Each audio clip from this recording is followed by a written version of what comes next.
저는 이번에 이제 사실 제가 이제 사선이니까 선거를 많이 치러봤지 않습니까? 예. 제 선거만 해도 한 5번 치러봤고 뭐 지자체 선거, 대통령 선거를 다 해봤는데 저는 이번처럼 유권자들이 적극적으로 자신들의 정치적 견해와 이런 요구를 표출시키는 것을 제가 처음 봤습니다.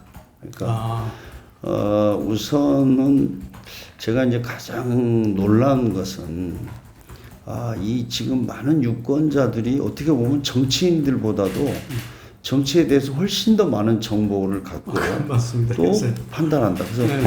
제가 이제 어디 그 지역에서 상가를 순회하다 갔더니 그 어떤 조그마한 문방구에 여성 뭐 중년 여성이죠. 한 50대 중반의 아줌마 세 분이 계시더라고요. 가서 내가 이야기를 한 1시간 했어요. 근데 이분들이 저보다 너무나 더 많이 하는 거예요. 그래서 내가 아니 그걸 어떻게 아십니까? 그랬더니 한 분이 그러더라고요. 자기는 요즘에 옛날에는 드라마를 좋아했는데 드라마를 안 본대요. 요즘에는 팟캐스트라든가 유튜브라든가 자기가 듣고 싶은 거를 잘 때 가슴에다가 올려놓고도 본답니다. 그러니까 그런 유권자들이 굉장히 많아졌다는 거. 그러니까 옛날에 어떤 우리가 소위 그 보수 언론 뭐 전통적인 어떤 우리가 그 정치인들과 소통하거나 아니면 정치적인 어떤 정보를 듣고 이게 완전히 바뀌었습니다. 실제로 특히 이제 젊은 세대뿐만 아니라 요즘에는 뭐 50대, 60대까지도 다 그러는데 그래서 저는 이것이 어떤 촛불혁명을 계기로 해서 저는 우리 국민들의 어떤 시민의식, 민주주의적인 어떤 의식, 정치에 대한 관심 이게 저는 과거하고는 완전히 달라졌다고 생각합니다. 네. 그래서 이것이 이번에 선거의 특징이다. 저는 이렇게 보고요. 이제 그런 데서 제가 진짜 이 투표를 하고 나오는데 어떤 분이 뭐 저를 뭐 지지하는 분이죠. 제가 이 막말 같은 거에 심판하려고 4년을 기다렸습니다. 그런 분도 있더라고요. 그러니까 이게 지금 저는 이번에 어떤 선거 결과가 과거의 선거의 이런 어떤 시민들의 그 어떤 의식이랄까 이런 것과는 확연히 달라졌고 그런 데서 한국의 어떤 유권자 또 우리 국민들이 어떤 정치를 주도해가는 이것이 이번에 완전히 저는 새로운 어떤 그 물결을 만들었다 이렇게 생각합니다. 그래서 이런 현상들이 앞으로 지속이 될 거고 저는 그런 데서 저는 우리들이 뭐 문재인 정부나 민주당 또 뭐 이번에 당선된 국회의원 한 사람 한 사람들이 그런 것들을 정말 엄중하게 받아들여야 된다고 생각합니다. 제가 이제 뭐 아시겠지만 저는 80년대부터 노동운동을 했고 저도 뭐 3번이나 뭐 노동운동, 민주화운동 하는 과정에 감옥도 갔다 오고 뭐 그러다가 또 회사에 복직을 해서 또 뭐 영국에 가서 주재원으로서 한 6년 동안 그때 세계화 시대 때 일도 했는데요. 제가 이제 지금 이 시점에서 노동 문제를 바라보는 것은 결국은 가장 중요한 것은 우리 사회의 구조적인 양극화를 어떻게 극복할 건가. 이제 이런 게 있고요.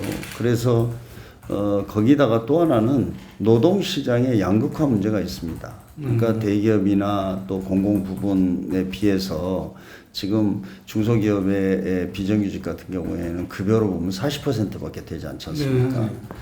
이것을 해결하지 못하면 이게 이제 정말 우리 사회의 어떤 갈등이나 대립을 더 심화시키고 저는 우리가 미래로 나가는 힘을 이렇게 결집시키는데 저는 이게 구조적인 한계를 가질 수밖에 없다 이렇게 봅니다. 그래서 저는 제가 이제 원내대표 할 때 그 대표연설을 통해서도 밝혔지만 한편으로는 양극화 문제 해결을 위한 우리 경제 구조와 시스템 이걸 어떻게 가져갈 거냐 상생과 또 협력하는 그런 것으로 가져갈 거냐 하는 문제와 더불어서 또 한편으로는 지금 노동의 유연성과 노동의 안전성, 그러니까 이제 뭐 경제계에서는 쉬운 해고를 포함한 노동의 유연성을 주장하고, 또 노동계로서는 지금 그 구조조정 같은 혹독한 경험들이 있기 때문에 노동의 안전성을 주장하지 않습니까? 사실 이것이 서로 대립되면서 결국은 지금 어떤 사회적 대화라는 게 우리가 노사정위원회를 통해서 지금 20년 이상 해왔지만 큰 성과가 없습니다. 그래서 결국은 저는 노동의 유연성과 안전성을 함께 우리가 사회적 대화를 통해서 함께 해결하는 이 노력이 지금 집중적으로 필요하다. 그래서 저는 이제 구체적인 뭐 대안들도 좀 말씀을 드렸거든요. 근데 이제 문제는 뭐냐면 저는 지금도 보십시오. 지금 항공업계 같은 경우에는 지금 가동률이 10%도 안 됩니다. 그러다 보니까 지금 자발적으로 지금 뭐 무급휴직을 시키고 아니면 지금 공장 회사가 지금 뭐 거의 파산할 지경에 이르다 보니까 지금 노동조합도 일자리 문제가 지금 너무나 심각해질 것 같으니까 노동조합이 먼저 지금 이런 위기를 어떻게 같이 넘어설 건가 노사가 이런 고민을 하지 않습니까? 그래서 저는 이번에 이제 코로나19 사태로 가져오는 이 경제적인 위기 상황을 오히려 좀 그런 걸 한번 노사 간에 좀 사회적 대타협을 통해서 극복해내는 이런 계기가 한번 만들어져야 된다고 봅니다. 우리가 IMF 때는 사실은 우리가 이제 당시에 외적인 요인에 의해서 IMF의 그 구조조정을 했는데 그러면서 우리 경제는 사실 IT라든가 뭐 이런 걸 통해서 급속하게 이제 좀 그 위기 상황을 넘어섰지만 그 IMF 이후로 어떤 양극화가 심화되고 그 구조조정의 또 여파로 뭐 사회적으로 얼마나 많은 진통을 겪었습니다. 그래서 이번에는 그걸 좀 한편으로는 우리 경제를 정말 혁신하고 더 이렇게 발전시키는 이런 어떤 과정으로 해야 되지만 또 한편으로는 그 과정에서 불가피한 구조조정이라든가 뭐 여러 그 일하는 사람들의 그 고통 이것을 위한 철저한 대책을 같이 세우는 이런 노력을 통해서 어떻게 보면 지금이야말로 또 사회적 대타협을 할 수 있는 절호의 기회가 온 거다 이렇게 생각을 합니다. 그래서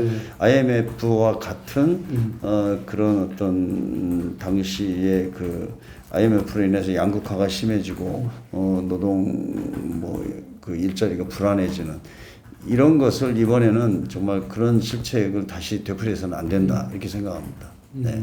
그래서 저는 결국은 그것을 그 어떤 노동의 유연성과 노동의 안전성을 함께 노사가 또 정부가 저는 뭐 그걸 넘어서서 우리 국민적 어떤 합의를 통해서 그걸 만들어내는 것이 사회적 대타협이라고 생각이 됩니다. 그래서 그것은 제가 꼭 한번 해보고 싶고 그런 것이 또 토대가 되어야 저는 또 정치권에서도 사실 초당적인 어떤 위기 극복을 위한 그런 협력 이게 이제 가능해진다 이렇게 보고 있습니다. 그래서 결국은 이게 뭐 두 개가 같이 움직여줘야 국회는 국회대로 좀 초당적인 협력을 하고 또 정말 그 노사의 어떤 사회적 대타협 같은 것들이 밑받침이 되고 이걸 국회에서 또 제도화하고 이런 노력들이 지금 해야 할 그런 그 상황이다 뭐 이렇게 보고 있습니다.